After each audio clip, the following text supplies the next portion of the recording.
Auni yang ma bita astuce kunguruni koma o yɛrɛ ɲɛ b'a la nin ye di gɛrɛgɛrɛ ka ɲi kosɛbɛ ko caman ma. Aw yɛrɛ ɲɛ b'a la tobilikɛla kɔni o ni jenini nɔ tɛ ban dɛ.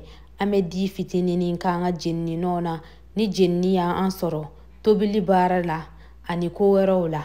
A kɛra tobili de ye o, a kɛra ko wɛrɛ jenini de ye o, jenini ma bɔ jenini na. An bɛ di kɛ k'a mase kosɛbɛ miniti 10 bɔ ɲango. N bɛ yɔrɔnin dɔ fɔ ka fara kan.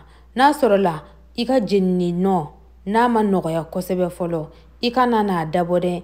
Ɲani i bɛ nin terekeli min k'a la o b'a sɔrɔ kɔnɔna in ma ja o, ale ma se kosɛbɛ.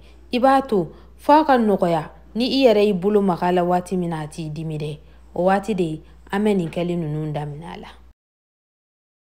A terekelen ɲuman la an b'a bila a ka reposer dɔɔni. An kana na peresa kɔrɔ dɛ. Miniti 10 dafalen an tɛgɛ kolen jɛlen pasi an bɛ di in bɔ a la dɛ.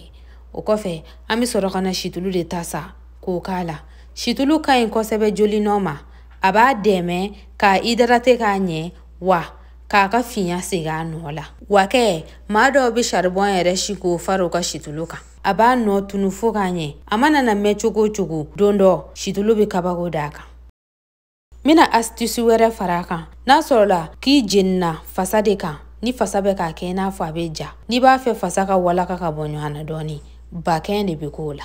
I bɛ to ka bakɛn kɛ k'a mase, o b'a to fasaw bɛ ɲɔgɔn bila. Aw kan bɛɛ.